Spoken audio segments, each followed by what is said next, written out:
Haja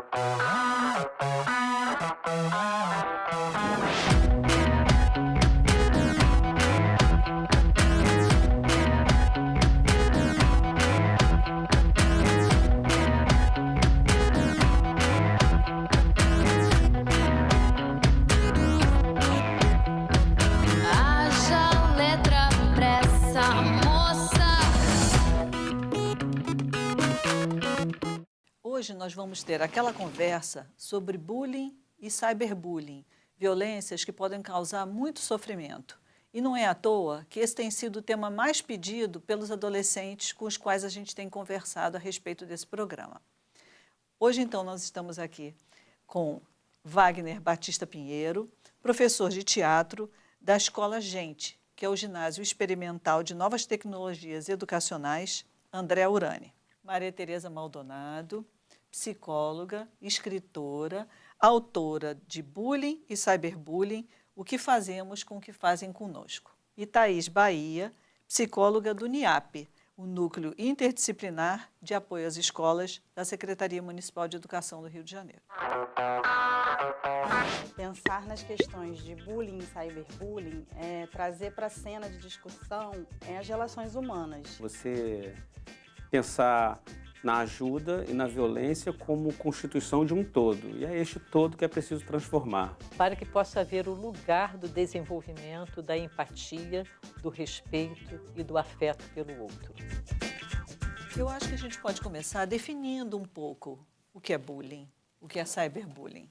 A definição na literatura, mais presente, circunscreve uma ação sistemática de exclusão, de rechaço, de não reconhecimento da presença do outro na sua diferença entre pares. O bullying é um padrão de agressão.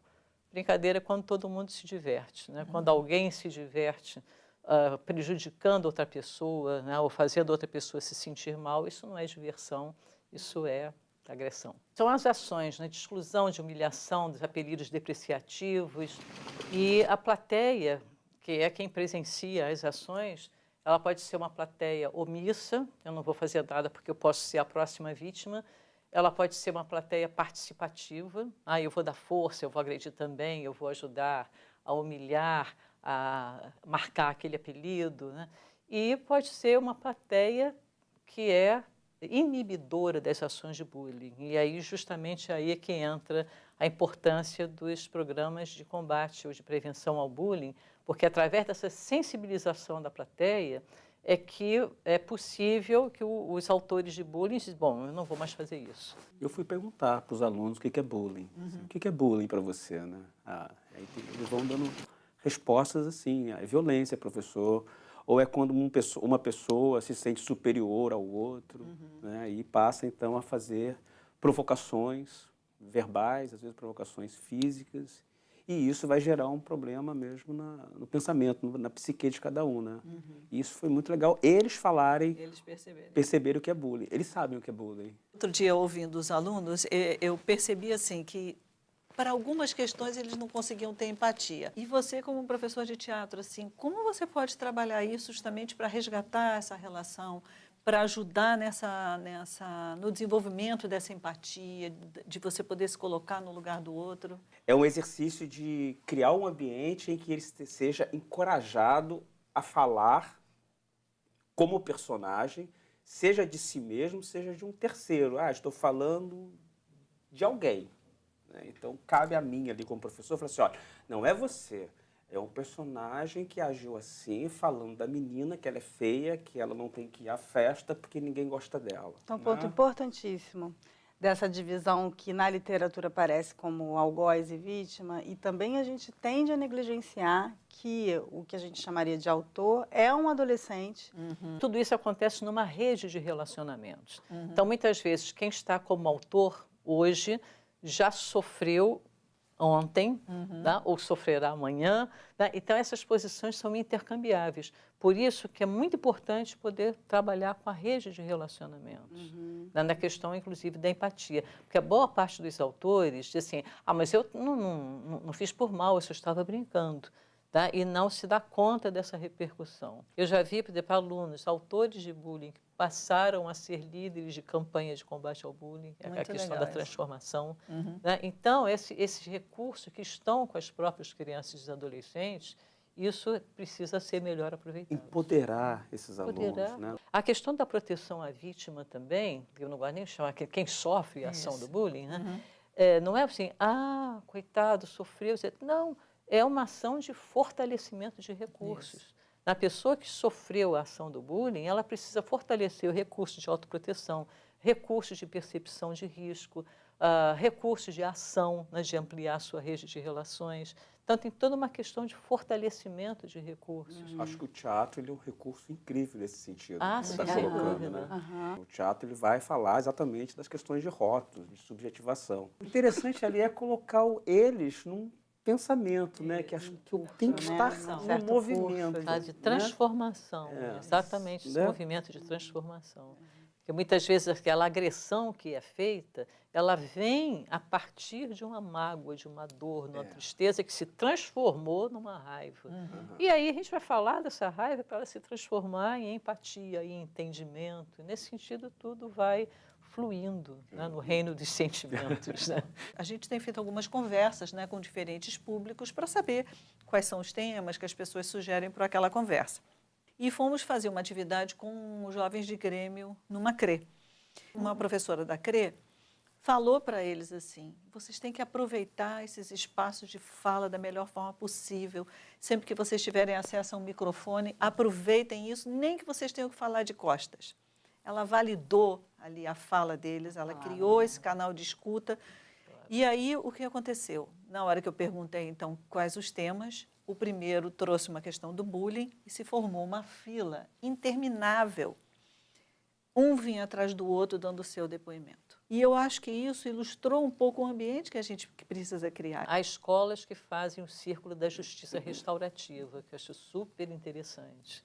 Tá? Quer dizer, quem sofreu aquela situação, tá? Quem foi autor, quem ficou com sofrimento, quem presenciou.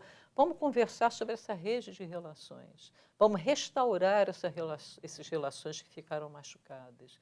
Então, isso dá uma oportunidade também de desenvolver a empatia, né? Porque quem fez a autoria daquela ação, assim, nossa, eu não imaginava que repercussão que isso teve. Eu não imaginava que eu ferisse tanto meu colega, que na hora não parecia, mas depois essas coisas se desdobraram em outras dores. Como essa relação professor-aluno pode afetar, né, esse ambiente em sala de aula, tanto para a ocorrência de bullying, quanto também para permitir, né, que essas angústias, que essas situações possam ser expressadas também e trabalhadas? A gente tem uma tendência, uma certa prática pedagógica de achar que é o lugar do conteúdo e apagar essa dimensão que é humana num lugar de convivências. Então, como é que um professor pode fazer essa leitura de que é um espaço que ele trabalha que é dos afetos, que está ali também, né? Então, uma situação que ele viu e que ele possa até no primeiro momento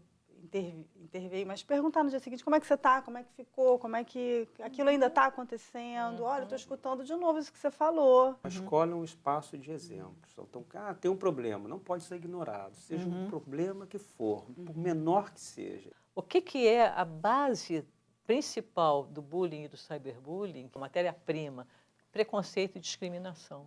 Eu não imaginava que isso podia acontecer comigo. Tipo, eu sofri racismo.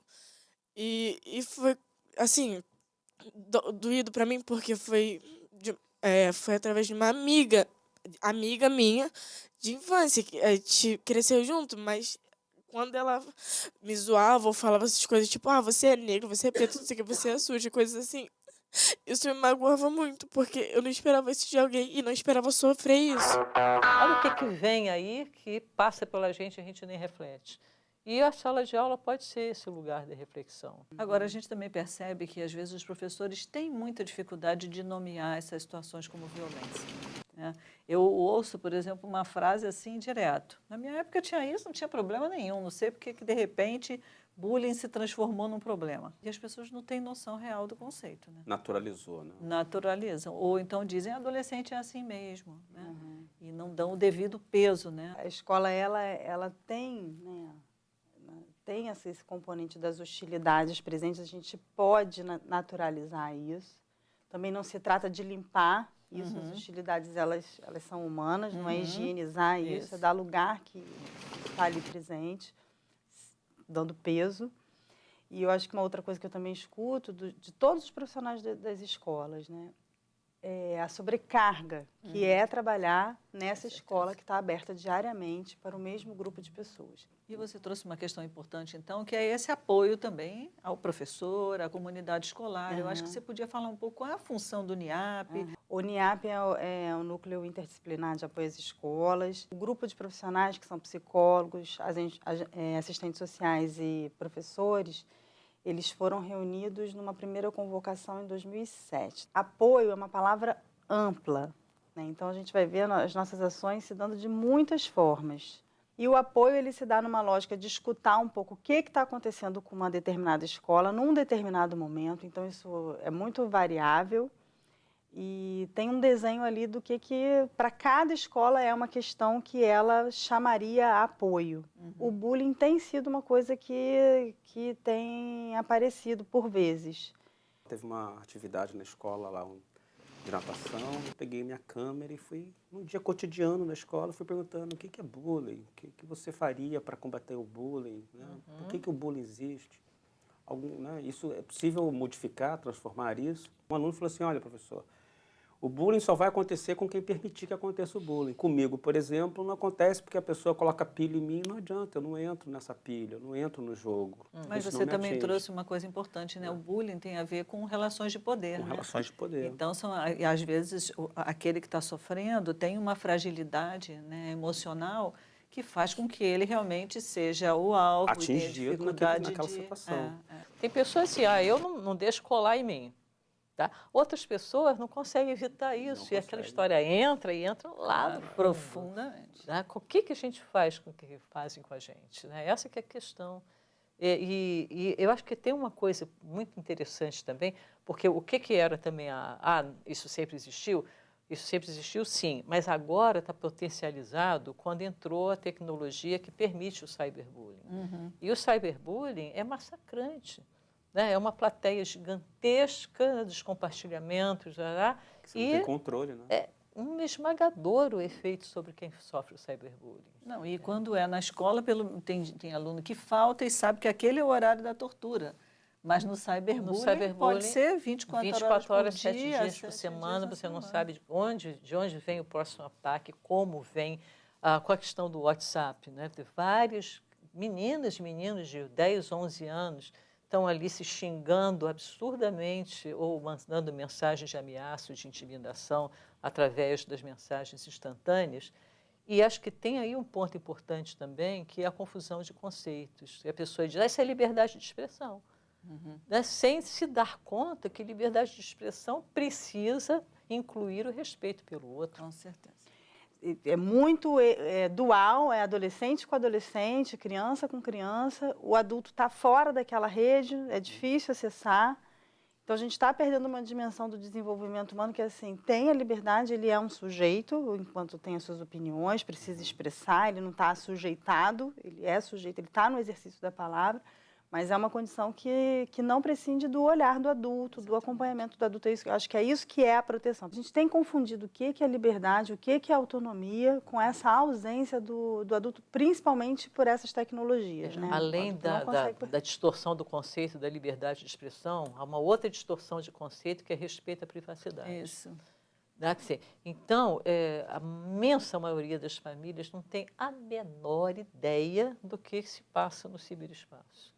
Tá? E aí a conversa sobre percepção de risco, autoproteção, uso responsável da tecnologia, essa conversa muitas vezes não existe. Porque essa conversa, como ele disse, não existe nem na vida real, né? Preciso que abra espaço para que haja a inserção da comunidade dentro da escola, que ela também seja empoderada na prática da educação de seus filhos. Os programas de combate ao bullying, de prevenção, ao cyberbullying também, que são mais eficientes, eles englobam todas essas pessoas. Toda a equipe escolar, né, que são agentes de educação, né, desde porteiro, merendeira, a pessoa do ônibus, etc. Quer dizer, a comunidade de alunos, as famílias e a comunidade em si. Eu acho que uma outra ação importante é ouvir as sugestões dos alunos. Eles têm ideias ótimas. Exatamente. Todo mundo tem o seu papel nessa construção da paz. A gente está soterrando essa dimensão afetiva, né? Às vezes eu faço pequenas coisas assim, né? Você já recebeu um abraço hoje? Você já deu um abraço para alguém hoje? Ah, então um abraço em quem você não abraçou. Né? A dimensão do corpo, do calor, né? Pequenas coisas. Pequenas coisas. Dá um Pequenas abraço pequenas. hoje.